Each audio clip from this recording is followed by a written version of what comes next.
sent a message with some kind of high level points on the project. Yeah, I figured we could maybe accomplish 10 minutes of phone call with 2 minutes of email. Yeah, always good, always good. I mean, first, I did just do a little background, so I can do a little background on myself and the project. Sure. My background is diverse. I guess you would say the majority of my background is in the tech sector. I was, back in the dot-com bubble, lived through that era, left Los Angeles when my kid was born, our first kid was born. I kind of got the heck out of Dodge and moved to Idaho. Started a company here doing technology consulting. Also ended up opening a real estate business that has done very well. And about, 6 years ago, started mining. Bitcoin first and then Ethereum later. Sold too much of that Bitcoin too early.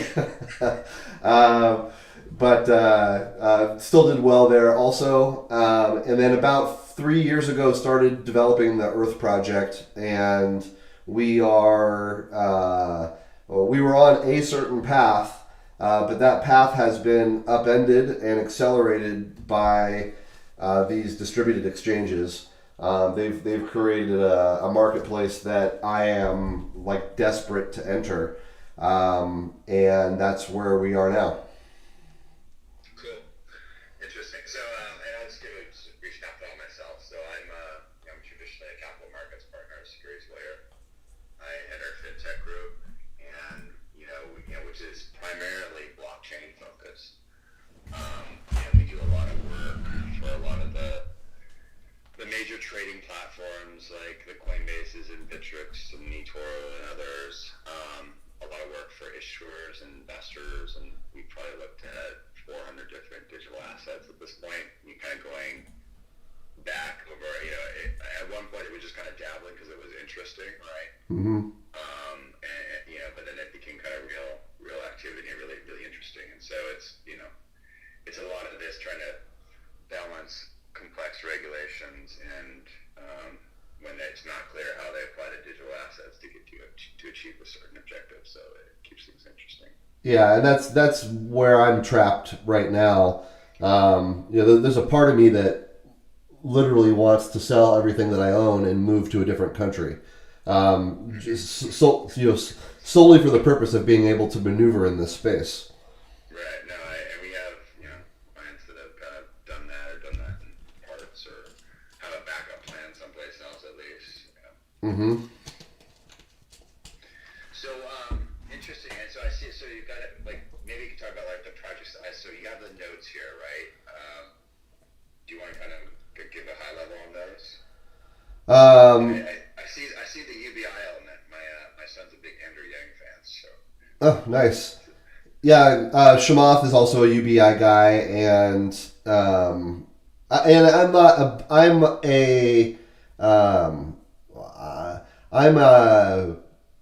a strange person, I suppose, in that I'm both not a UBI person and a UBI person at the same time.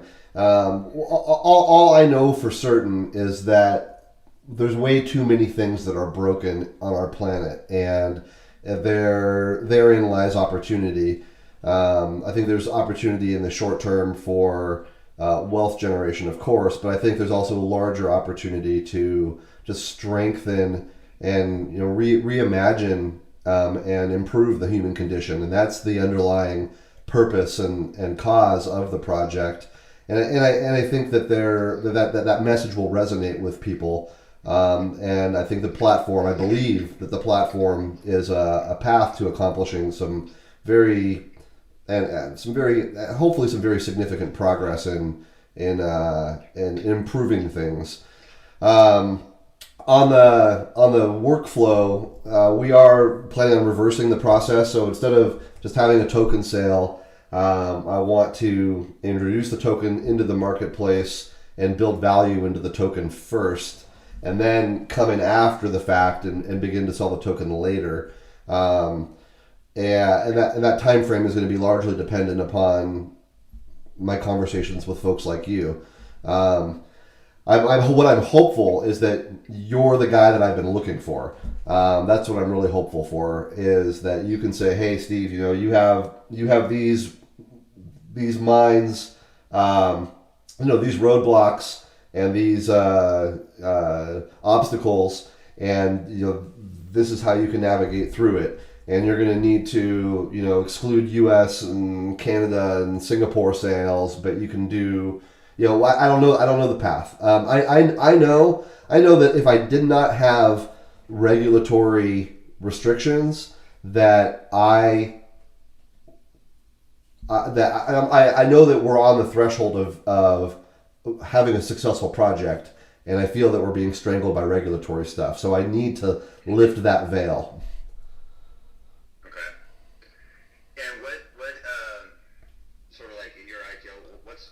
What's the goal? Like, we talk about distribution and building value, and what would you like to be able to do? Sort of regulations aside, what is it that you need to be able to do? Well, right now I want to be able to on our site, which is our platform right now, is be able to have a visitor click on the KYC, do the KYC, and then be able to send that KYC'd individual Earth tokens. No exchange of money. They KYC, and in exchange they receive Earth tokens. That's step one. Step two, and I continue to do that. We continue to do that. We do that for 10,000 people or 5,000 people or 15,000 people. And that introduces the token into the marketplace. It begins to create an environment where the Earth token exists. Then I want to foster or encourage, and I'm not sure to what extent I'll be able to do this, that token can begin to be exchanged on DEXs. So kind of create a marketplace where the token is being exchanged peer-to-peer prior to any token sale actually occurring. So kind of allow the market to begin to define a value. Price discovery. So introduce the token into the market for free. People begin to exchange it peer-to-peer. Some price discovery occurs.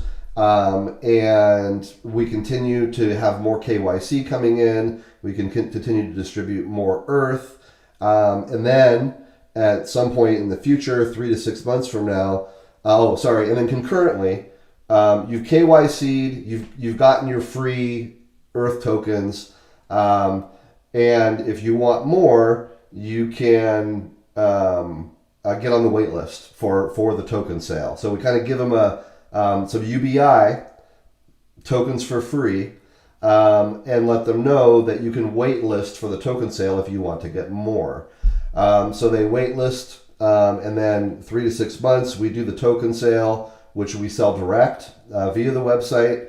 And we do that for X number of Earth tokens. Once those X number of Earth tokens have been sold via the platform, via the website, then the balance of Earth tokens will be just sold via the marketplace directly. So on DEXs and exchanges a la XRP. And then you see, so the proceeds from an actual token would be used to acquire real estate? Correct. The 85% is for RE acquisition, and then 15% is for legal, operating, and taxes and insurances. Right. And so this is so a medium exchange backed by ownership of the planet. So is it intended to function like a currency? It is. In the longer term, it's intended to function as currency. So one of the elements that we have in the smart contract is that this whole blockchain space is very, very young, and being able, anybody declaring, hey, this is how it's going to be, this is how it's going to work, I think is way, way premature. We don't know I think the big question that's out there is whether or not people will accept pseudo privacy a la Ethereum, or whether they're going to require absolute privacy, privacy tokens like Zcash and elsewhere. So Ethereum is our stepping stone. Ethereum is our stepping stone into the marketplace. All Earth tokens are going to effectively freeze at a date in the future. There's a DAO voting mechanism, and and depending upon how governments are behaving and what people are demanding in the future, will determine whether we stay on Ethereum or whether we migrate to our own platform or adopt some other platform that's more privacy based. We don't know. It's too early. So we're rather than calling a shot that, hey, this is how we think it's going to be, we're adopting a stepping stone strategy that says we don't know. We're going to figure it out as we go, based upon how the blockchain space and how the world evolves over the next several years. Right. And how is the high level, call it the issue, from a corporate perspective? Is there an entity formed? Okay, so on the first lines of our white paper is Earth is not a company. There is no corporation or CEO. Now, that is great from a token standpoint, but can't function. You can't function that way. You can't interface with the legacy legal system that way, which we have to have because of we're holding real estate. So there's a separation. We have the Earth token, which is DAO, and then we have the Earth token holders through the voting mechanism direct the actions of accommodators. So there is a company. It's a holding company that's run by, we call them Earth accommodators. And the Earth accommodators are only able to act at the direction of Earth holders. So there is a parallel holding company and a parallel administration, if you will, that interfaces with the legacy legal system. And I asked that part, and call it the ownership of the token. Is that primarily U.S. people? No, I want it primarily to be global. In fact, all of our marketing is. I'll send you some of our content that we've produced. We have people from all over the planet. So I'll send you some links, and it'll be. My name is Paul, and I'm from Brazil. My name is Sarah, and I'm from Australia. My name is Joe, and I'm from Argentina. And we have these people all over the planet, and that's what our content is. Our content is showing that this is a global project with global people behind it. That's really the focusing of our marketing, is to show that this is about the people of Earth kind of coming together, uniting to do something better than what we've done before. Right. And so in the first parts of the project, where essentially people are applying or they're doing their KYC and receiving tokens, and then some of that may transact over DEXs, etc. What do you think drives that activity? In terms of, when we say a currency, and I call it actual utility, right? So how do you see that unfolding? Pre-real estate backing. Well, in the short term, the utility will be zero. It'll all be about anticipated future utility. So we are promoting a vision of the future, and in the short term, it'll all be just hodlers. It'll be people that are just they like the vision, and they feel that the vision might drive token value, so they want to get in on it so they can, maybe go 1,000x and become billionaires, right? So it's the same reason that anybody's investing in altcoins right now. And so it's a so to be honest, to be brutally honest, in the short term, we are simply capitalizing on a marketplace that has a lot of liquidity and a lot of people trying to put money into projects that they think have future potential. So we're really just capitalizing on a marketplace. That's our short-term, honest, situation. Why are people going to want to hodl this token? Is because we're selling the vision. So we're not. I am not. Our initial marketing focus. I think one of the biggest aspects that has been absent from the blockchain altcoin space has been effective marketing. There's a lot of great tech out there. There's a lot of great projects out there. There has not been a lot of great marketing. And so that is an element that we're fixing. So our market reach is not targeted exclusively or limited to crypto people. Or we're casting a much wider net. So we're part of our marketing is really about onboarding everyone. So we want the Earth Project to really function as a portal for the masses to begin entering the space. And we're positioning Earth as, where we won't be using this language, but we're positioning Earth as a better Bitcoin. Bitcoin is fantastic because of its characteristics, but Bitcoin lacks one key element, and that's backing. And so the Earth Project has all of the benefits of Bitcoin with the enhancement of backing and with the enhancement of vision and a purpose. So we're Bitcoin with backing, and we're Bitcoin with a vision and a purpose. And that's the message that we're bringing to consumers globally. Interesting. So let me kind of give you a high level, right? And as I'm sure you're acutely aware, there's not a lot of certainty in space, right? And so everyone's just trying to make what they think is the best judgment call based on their kind of particular project, both commercially and from a regulatory risk perspective. Right, so there's very little black and white, right? And so often a lot of this comes down to like where you're comfortable being on a continuum and how conservative or where you fall on that threshold, right? And as you're familiar, like at a high level, like the SEC, and this is U.S. centric, right? But the SEC is, potentially classifies most digital assets as securities in their eyes, right?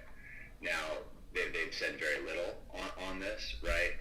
But they like to preserve broad regulatory jurisdiction. And so what we often, seek to do here is, even though this is about this not being a security, is structure things to fit within an exemption or to largely fit within an exemption, and then to have the best possible argument around, why this is not a security or why at some point in time it's no longer a security, right? And so that's what we're often trying to solve for. And so, it's you mentioned so it's helpful that you're not selling tokens yet, or at least selling tokens yet in the U.S. It's still from an SEC perspective something without existing utility, even if it's an airdrop right type product. The SEC has said that's potentially still a securities transaction. Now, as a practical matter, even though that technically may be the view, it's something that's generally perceived as very low risk because people aren't really giving up anything other than their address or KYC or whatever, right? Right. And a classic securities law remedy would be to get back the thing that you gave, and where you undo your KYC, right? But so technically, and they really reserve this for cases where there's fraud, right? That they can always have a hook there. Now, and I asked some of this stuff about kind of the nature of the project. There is, if you're excluding, for now, for this purpose, let's say you're excluding the U.S., and this is something a lot of projects don't have, kind of understand all the nuances of. Regulation S, which is the primary exemption for non-U.S.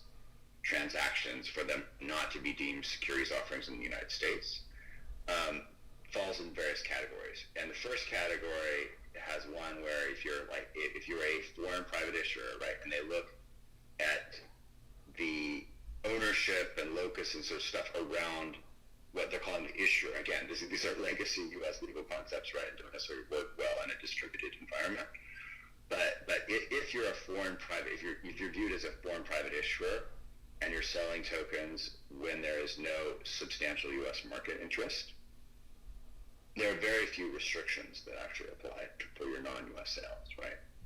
If you are a U.S. person, in most cases, there would be these kinds of restrictions that in theory apply over the course of one year. And so one thing that some people have tried to solve for is to set up their structure, because there's a structure to preserve this is a foreign issuance by a foreign issuer, but that kind of goes sort of behind the scenes and looks at what the ownership of activity is. Alternatively, putting various restrictions around things, at least for a period of 1 year, to try to prevent, in theory, the flow back into the United States. So that's how a lot of kind of these non-U.S. offering structure, they either put in 1 year, and sometimes they'll do it called formally, where you put the legends or materials, or people make a certification when they receive a token, but there's no policing after the fact, right? And it's practically very difficult unless you're in a walled garden type environment to police any of this, because once you've sold it to someone, you usually can't control who they're selling it, transferring it to. Right. You're giving it to them, right? Unless you're within a walled garden of some kind of a centralized exchange or something. So, and then there are other, technically you're supposed to impose reasonable restrictions. There's a debate about what those are to prevent that flow back into the United States. And so that's one example of one area where people make different judgment calls depending on what they're comfortable with, right? And so, sometimes people say, well, I just want you to formally, people sign the right things, got the legends, this is not what you're not supposed to do this for this period of time. Others will put in a locked wallet or do other sorts of things. So that's sort of high level there. Obviously in the U.S. there are various exemptions that you can use for different purposes, but much more limited. With respect to the token itself, a couple of things are interested. You mentioned the intent to have it globally held, like broadly held, right, by people throughout. The fact that you're trying to, in essence, build the value first rather than after the fact, right? I think those are all helpful things. I think, and I talk with the SEC frequently. I was in a call with the SEC, like all the top crypto people for a client a couple of weeks ago, and they obviously have their issues. First, they're obviously focused on fraud, but they're also focused on observing their rules. One of the focus points these days, whenever there's a new product, they always ask, how do you compare to Telegram, right? Show us how you're different from Telegram, right?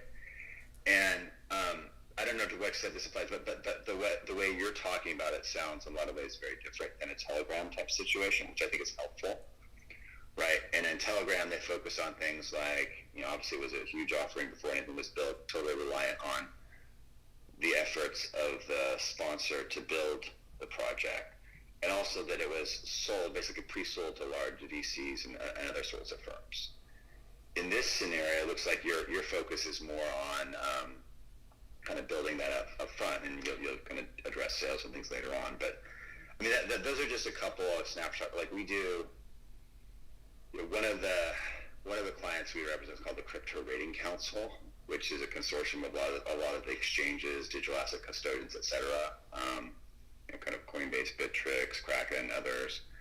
And one of the things that we do there, they have a kind of system we have to provide sort of lower or higher risk, like this is more likely to be classified as a security, less likely to be classified as security. So, we're used to thinking about all these different things, and then sort of at what point you say, well, okay, I'm going to take off these restrictions and be comfortable with something being able to transact more freely. So it's obviously very complicated, but that's kind of broad brush some of the types of issues, and you're probably thinking about those same sorts of questions.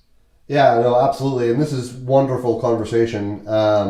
Honestly, it's very exciting for me to be speaking with somebody like you that clearly understands the space, has the SEC connections, has navigated paths previously, and I'm not risk averse. I'm what I the two key things that I'm looking to accomplish is one, stay out of prison, and two, have a articulable argument or an articulable defense of, hey, we tried to do the right thing here. We did this and we did this and we did this, right? And I think if as long as I have that, if they come back and they say, hey, you know what, you blew it, here's your $10 million fine,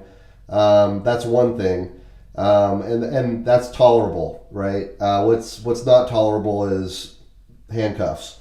And I know there's no certainty, obviously, in anything in this space right now, but to the extent that you would be able to help us define a path that that gives us that reasonable, articulable argument for having tried to do the right thing. That's really what I'm looking for.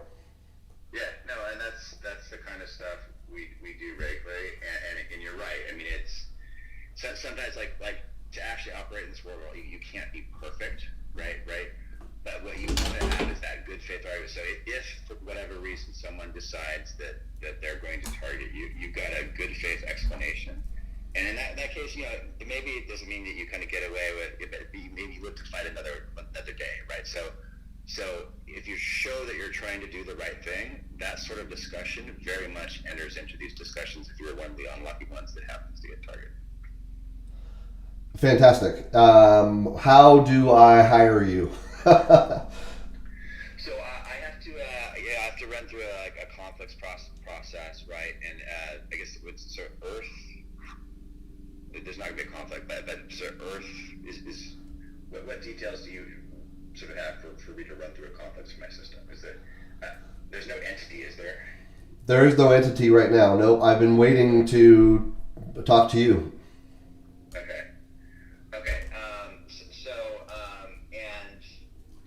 So I'll just run it through generically, or where like to be incorporated, or you would technically be the initial client until there's some entity, right? And it doesn't have to be the entity that's the issue. You just have to have something associated with it, right? Which you'll want anyway for your own protection and other purposes, even if it's playing a specific role within the network. Yep.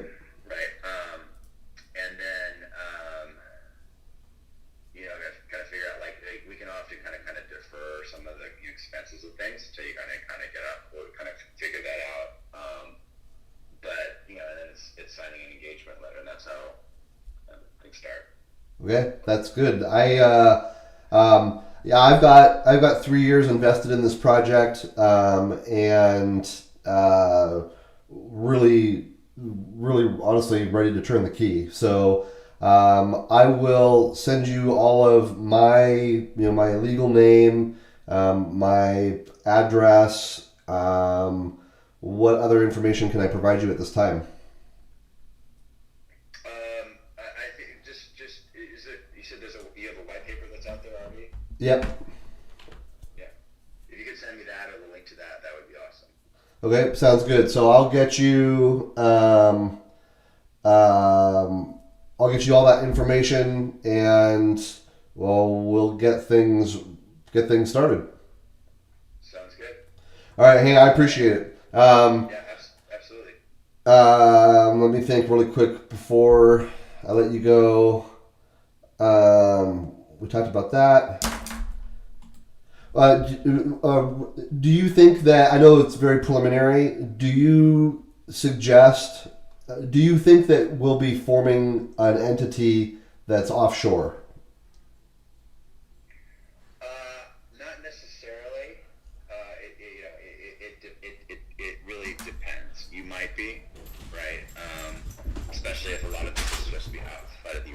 I suspect you may have ultimately offshore entities and a U.S. entity at least.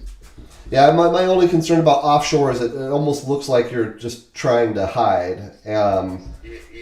No, I get the sensitivity, and then some of the stuff, like a lot of the people you see out there creating these exotic foundations and stuff are doing it for the wrong reasons, and it doesn't actually have an impact. So Yeah. you're right to be skeptical of that in the image, right? And we can kind of talk through that. I think you probably would not start with an offshore entity. Okay, good. I think we're on the same page there too. Okay, beautiful. I will. I have another call I got to do right now on a separate matter, and then I'll get you some information this afternoon. Sounds good. All right, take care. Thanks. Thanks for the call. Bye bye.